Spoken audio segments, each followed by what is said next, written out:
입안에서 녹아내리는 부드러운 식감. 미국 타임지 선정 세계 10대 슈퍼푸드 중 하나인 이것. 회로 먹고 스테이크로 먹고 초밥, 샐러드, 까나페까지 다양한 매력을 가진 오늘의 주제, 연어입니다. 지금은 가정에서도 쉽게 접할 수 있는 연어. 하지만 정작 연어를 먹으면서도 이게 어떤 연어인지 무슨 부위인지 잘 몰랐던 것 같아요. 연어는 종류도 다양하고 맛도 다른데 말이죠. 강에서 태어나 바다에서 살다 다시 강으로 거슬러와 알을 낳는 연어. 죽음을 무릅쓰고 고향으로 돌아가 후손을 남기고 죽는다니 무척 감동적이죠. 이렇게 드라마틱한 일생을 보내는 연어를 서양에서는 선사시대부터 먹어왔습니다. 인류가 최초로 먹었던 생선 중 하나로 프랑스 남부의 한 동굴 천장에서는 연어가 새겨져 있을 정도인데요. 약 25,000년 전 새겨진 것으로 추정된다고 해요. 인류의 중요한 영양 공급원이었던 연어. 고대 유럽 민족 중 하나인 켈트족은 동물 중 가장 똑똑한 건 연어라며 지혜의 수호자로 섬겼습니다. 아일랜드 신화에서도 연어는 세상의 모든 지식을 가지고 있다고 하죠. 민물과 바닷물에서 살아남는 능력, 태어난 곳으로 돌아갈 때 물에서 우아하게 뛰어오르는 능력, 세찬 물살을 거슬러 올라가며 3m나 되는 폭포도 뛰어넘습니다. 사람으로 치면 3, 4층 높이를 점프하는 것과 같다라고 하는데요. 연어라는 이름도 바로 여기서 유래했습니다. 하지만 이들에게도 고통은 있는 법. 연어가 살던 곳으로 무사히 돌아올 확률은 높지 않습니다. 연어가 올라오는 길에 진을 친 그물들, 곳곳에 설치된 댐으로 고향길이 막히고 오염물질에 희생되기도 합니다. 월동 준비를 하는 곰 또한 입을 벌리고 연어를 기다리고 있는데요. 이런 순환을 이겨내고 살아남아도 끝이 아닙니다. 산란 경쟁이 기다리고 있죠. 사람이든 연어든 인생은 고난의 연속이네요.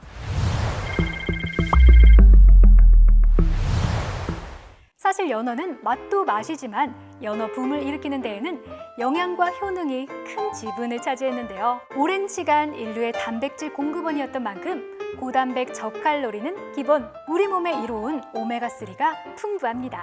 오메가3는 연어의 영양소 중 가장 주목받고 있는 성분인데요. 때문에 미 시사주간지 타임지 선정 세계 10대 슈퍼푸드에 포함된 유일한 생선이기도 합니다. 미국 심장학회는 고혈압, 뇌졸중, 동맥경화 등 혈관 질환 예방을 위해 매주 2회 정도 기름진 생선의 섭취를 권장하고 있는데요. 탄력 있는 속살에 부드러운 지방층이 배인 연어를 먹으면 딱이겠죠. 연어는 크게 대서양 연어와 태평양 연어로 나뉘는데요. 우리나라에서 주로 소비되는 연어는 대서양 연어입니다. 사실 아틀란틱 연어는 멸종 위기종으로 자연산을 잡아 유통하는 건 불법, 양식만 가능한데요. 주요 생산국은 노르웨이. 한창 유행했던 연어 무한리필 음식점을 비롯해 국내 유통되는 생연어 대부분은 노르웨이산 아틀란틱 연어입니다. 이번에는 맛도 킹, 크기도 킹! 연어 중 최고로 치는 킹세먼입니다. 직역하면 왕연어.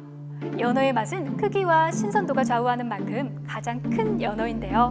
해외에서는 최고급 연어 스테이크의 재료로 쓰입니다. 아쉽게도 국내에선 만나기 힘든 왕연어. 미국, 캐나다, 일본, 유럽에서 거의 모든 물량을 싹쓸이해 가기 때문이죠.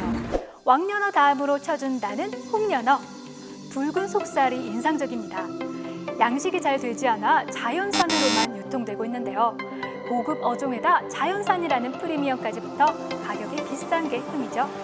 한국에서도 양식에 성공한 은연어, 서양에서는 왕연어, 홍연어 다음으로 선호하는 어종입니다. 칠레산 훈제 연어로 익숙한 연어예요. 비교적 저렴한 가격으로 마트, 각종 뷔페와 레스토랑에서 만나볼 수 있습니다.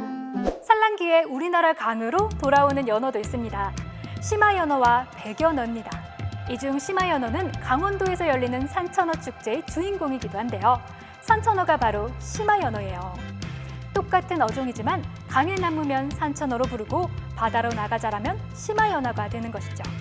맛, 품질에서 막둥이라 할 수 있는 곱사연어. 전 세계 연어 중 가장 많은 수를 자랑하는 그야말로 흔한 연어인데요.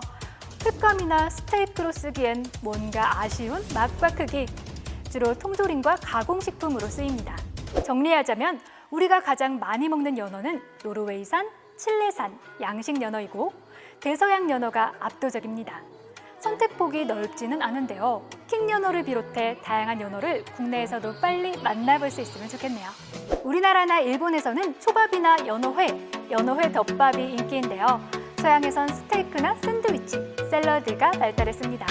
각 구운 베이글 위에 그윽한 향을 풍기는 훈제 연어와 양파, 크림치즈가 올라간 연어 샌드위치, 주말에 먹어보겠습니다.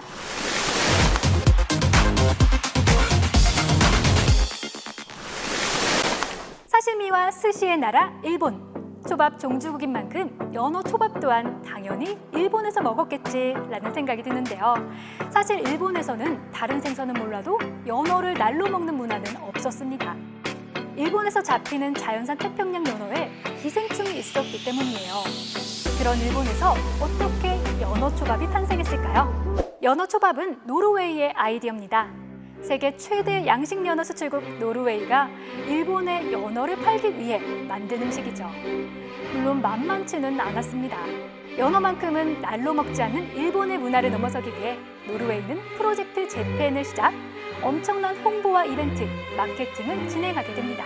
특히 초밥용으로만 판매하는 조건으로 생연어 5,000톤을 저렴하게 공급했고 곧 일본인들의 입맛을 사로잡았어요. 연어 초밥의 인기는 일본을 넘어 같은 쌀밥 문화권인 한국, 홍콩, 대만은 물론이고 미국, 유럽까지 퍼져나갔고 참치 다음으로 사랑받는 인기 생선이 되었습니다.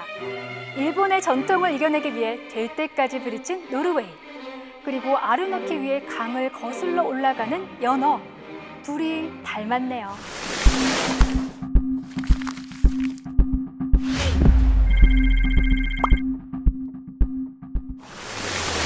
특유의 선홍빛살이 유명한 연어. 하지만 엄밀히 말하면 연어는 흰살 생선에 속합니다. 홍연어를 제외하고 연어의 살이 붉은 건 연어의 먹이인 크릴새우 때문인데요. 새우의 색소가 쌓여 붉게 보이는 것이니 연어를 색깔로 구분하는 건 무의미하겠죠? 앞으로 연어는 품종과 환경으로 구분하시길 바라며 H2O 여기서 인사드릴게요.